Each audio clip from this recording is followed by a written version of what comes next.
Hola amigos, bienvenidos a su programa Los Cuentos del Tío Pepe. Hoy les tenemos un programa que hemos denominado El Día de Caracas.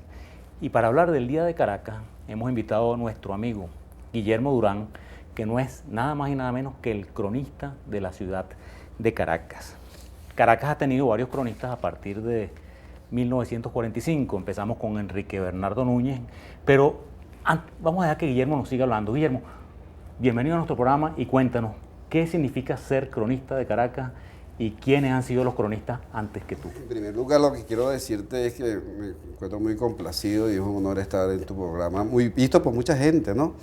Y darme esta oportunidad para mí es muy grato. ¿Cuándo comenzó a ser nombrados oficialmente los cronistas de la ciudad? Obviamente fue en 1945. Y esto se hace porque el Consejo Municipal, en ese entonces el Distrito Federal, sancionó una ordenanza sobre la defensa del patrimonio histórico y artístico de la ciudad de Caracas. Y en uno de sus considerandos o acuerdos estaba la creación del cargo de cronista de la ciudad, por el cual es electo Enrique Bernardo Núñez. Entonces, de este modo, Enrique Bernardo Núñez se convierte en el primer cronista de la ciudad. Luego le sigue Enrique Bernardo Núñez era valenciano, ¿no? Era valenciano. Entonces le sigue, fue en diciembre en enero de 1945. Ya eso se había sido, digamos, los comicios habían sido en el mes de diciembre. Ya sigue Mario Vicente Viragoro, que duró un poco en el cargo, prácticamente un año, por razones políticas es expulsado del país, y vuelve nuevamente Enrique Bernardo Núñez. Después de él va a estar un hombre muy eminente como fue Guillermo Meneses, pero a sus pocos años, a 2 años en el cargo, tuvo un accidente cerebrovascular que lo apartó de su cargo hasta el día que falleció lamentablemente, ¿no? Pero era una persona verdaderamente que conocía sobre la historia de la ciudad, eso es innegable. Sí. Y su trabajo fue un trabajo magnífico. Luego de él le va a suceder entonces Guillermo Schell. Guillermo Schell, yo recuerdo que tenía aquello que llamaban brújula en el diario La Universal. Sí. Es un trabajo bastante comprometedor porque era un artículo diario, ¿no? Y yo lo vi a veces haciendo sus artículos en la oficina, pues yo comencé a trabajar en la oficina de cronista justamente con Guillermo Schell, y era un trabajo muy exigente. Luego de la muerte de Schell, lo va a suceder en el cargo Juan Ernesto Montenegro, quien sabe que era médico, era un hombre conocedor bastante de la historia de Caracas y fiel, digamos, fan, por decirlo de alguna manera, de Francisco Fajardo. Tiene un libro sobre una biografía, digamos así, de Francisco Fajardo, y aparte de eso tuvo otros trabajos interesantes como La Ciudad del Genio y otros, la Crónica de Santiago de León, en fin, tuvo una labor bastante fructífera. Eso que tú mencionas de Montenegro, de que él era fan de Fajardo, sí, yo le digo muchas cosas en las que él manifiesta y sostiene que la primera fundación es la de Fajardo. Pero mira, Guillermo, antes de entrar al tema del Día de Caracas, yo quiero que tú le expliques a nuestra audiencia qué es básicamente el trabajo del cronista de Caracas. Vamos a hacer, ¿qué es tu día a día como cronista? Básicamente, digamos, el trabajo que hace el cronista está normado en la ordenanza de cronista de la ciudad o de patrimonio histórico. Recientemente se hace, ahora que se está haciendo una ordenanza que está en su segunda discusión, que es específica al cronista de la ciudad. Entonces ahí se va a reglamentar, o está reglamentado prácticamente las actividades de quien ejerce el cargo.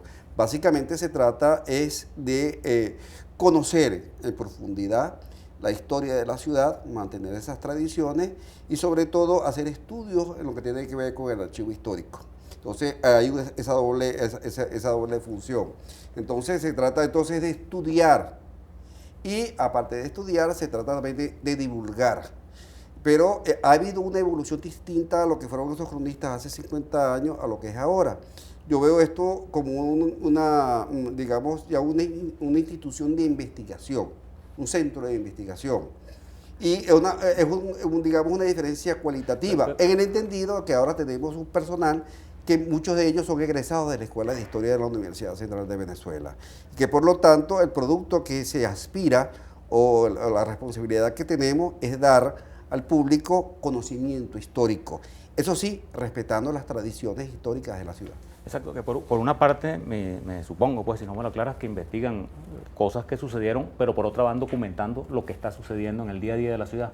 No, básicamente tratamos de poner en orden lo que es la vida del pasado de la ciudad, esa es la del cronista, Okay. porque ahora con los periodistas y los medios informáticos prácticamente lo de día a día de la ciudad de Caracas, todo el mundo lo está conociendo. Sin embargo, nosotros siempre estamos pendientes de la prensa, de las cosas que atañen a la historia de la ciudad, tanto lo que es histórico como lo que es cotidiano, y estamos eso obviamente guardándolo, acopiándolo sería la palabra correcta, para tener a la hora de un momento de una consulta de parte de las autoridades o parte del público, darle un contenido, digamos, aceptable de lo que aspiran o que de alguna manera ellos piensan que sería la participación o la respuesta correcta de cronista de la ciudad.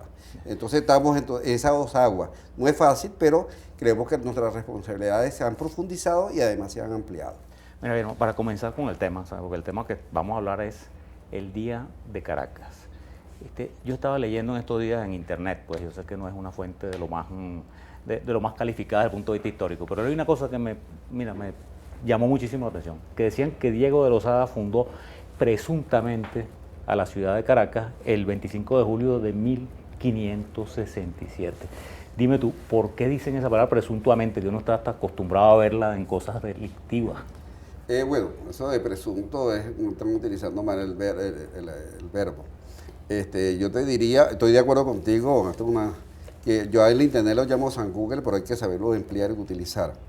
Se habla del 25 de julio porque digamos, esa es la referencia que se tiene más inmediata o más coetánea, pues el documento que se le manda al rey Pedro Ponce León, diciendo que Diego de Lozada había fundado no son 2 pueblos, sino 4 pueblos, ¿no?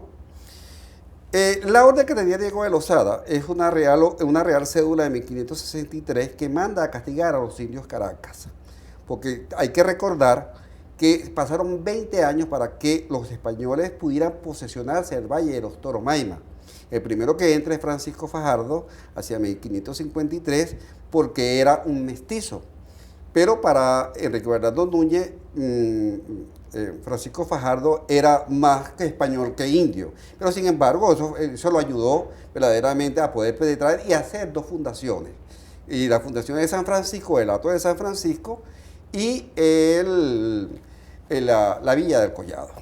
Pues mira, vamos a hacer una pausa porque me parece este tema bien interesante de cuándo realmente fue, si es que podemos decir que hay una fecha exacta de la fundación o si podemos jugar entre un periodo que se fundó entre tal fecha y tal fecha. Y bueno, en definitiva, decir cuál fue o cuál podemos llamar más bien el Día de Caracas. Una pausa, amigos, y seguimos hablando con Guillermo Durán, cronista de la ciudad de Caracas.